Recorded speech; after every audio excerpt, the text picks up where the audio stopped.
Oh. All right, this one goes, keep all of your personal life private at these jobs. They don't want you to win. Oh, I've experienced this one, Big Daddy. If you drive a nice car to work, make sure your manager or whoever else. Don't even drive it to work. Take the bus. Listen, y'all gonna realize that the moment that these jobs hire you, they are looking for a forever worker. So if they see that you are already better off making a come up, they are not gonna like that. They want Oh, I've experienced this firsthand twice in my life. Oh, now this one's cutting deep. Let her finish real quick, but I'm about to go off. you to be desperate for the money that they're paying you so they can keep you as a forever worker. It's no coincidence, it is by design. I worked with a woman, a very kind woman, beautiful soul inside and out. Now, this woman, she was using this job as a retirement job. She already had her 401k. She really didn't need this job when it all came down to it. If she got fired or let go from this job, she'd still be good for the rest of her life. Now, the other people that were in our department were always complaining about the debt that they had, taking care of their kids, how they didn't have no money, all of these things. While this woman used to come in and show us the new roof that she put on her house, the new patio that she had installed. Like, she was really living that life. They made her life a living hell. They would block her from making tips, they would block her from getting overtime. I loved this woman so much. She would come in, nails done, hair done, beauty, radiant, classy, kind.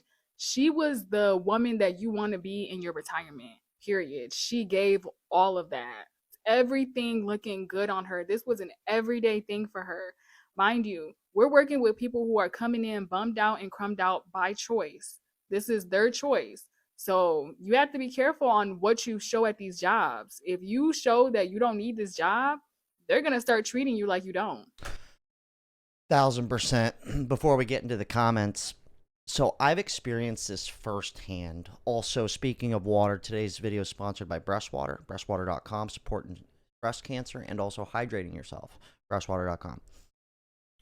But so I used to bartend. First time I experienced this, I was bartending at a really good spot. I mean, we would make 500 a night was normal. Now you're really only making that 3 nights a week, so it's not every night of the week you're making that. But very common to make $600 in a night. Regular shit. So at the time I was doing eBay, and I had a successful eBay business, making 40 to 60 grand a year, buying stuff and selling it online. Okay, profit too. So I made the mistake of bringing it up at work on accident. What I would do is the bar people would come in, and then I would, when they get to talking with me, they're like, "Oh, is this all you do?" They ask, "Are you going to school?" And I go, "No, I have a successful resale business. I buy vintage stuff and I sell it online." I would tell my customers this because you'd be surprised how many people would go, "I got a garage full of shit. You could just have it." It was kind of like a tactic of mine to go get free shit or really discounted stuff. A little trick of the trade, by the way. It works very well. But what I didn't realize is people around me, they started to kind of catch on to that. The next thing you know, I'm just being honest. I'm transparent. My bar manager hears about that. So now in their head, I don't even need this job, or I'm making more money. So I remember nothing really happened at first, but back to the car situation. Before we get into the comments here, I had 2 cars. I still do. I was around like 31 years old. I'm 35. And bartending, doing eBay. And I had bought this old Cadillac, which I still have. Shout out to everybody who bought the Caddy Daddy shirt, by the way. And I pull up to work one day in the Caddy. And there's a parking garage that I parked in, so I'm not like parking out front. And at this point, I'm super tight with everybody. I'm not thinking people are going to be doing this kind of stuff. But I pull up, and guess who I park next to? My newest bar manager. So in her head, she's seen me in my other car. She's like, so this motherfucker's got 2 cars. He's making more money than me bartending. And also he's doing the eBay shit. And although I have no car payments, the cars are older. They're paid off. I bought them over the years for cheap. These aren't $50,000 cars.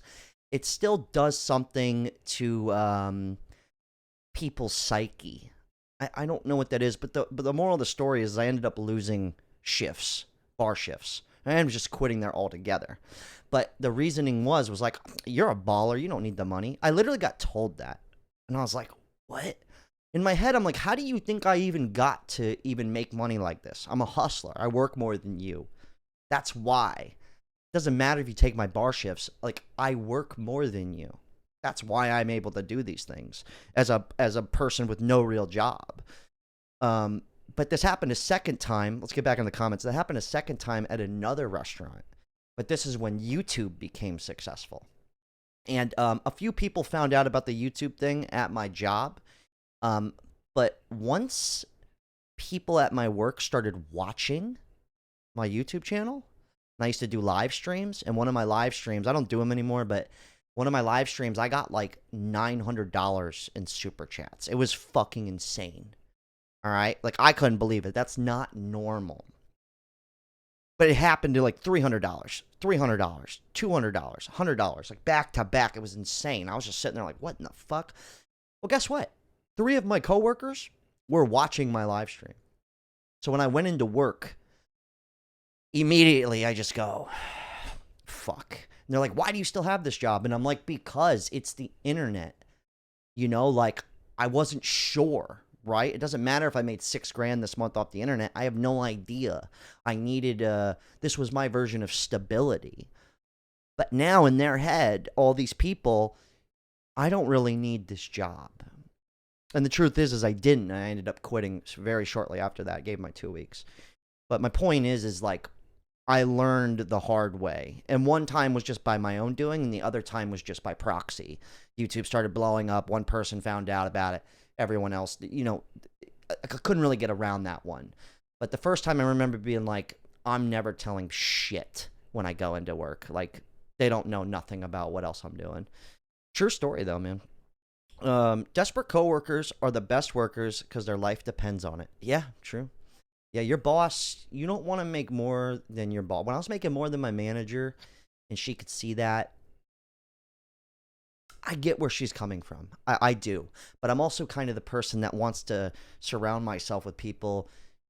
I got lucky. All my friends started doing better than me. I used to be doing better than my friends, but then they surpassed me. But I didn't get jealous. I said, oh, shit, like, if my brother Nick can do it, I was like, if Nick can make fucking money, I can do it. It's like, if Johnny can fucking get rich, I was like, I don't know if I'll get rich, but I can do it too.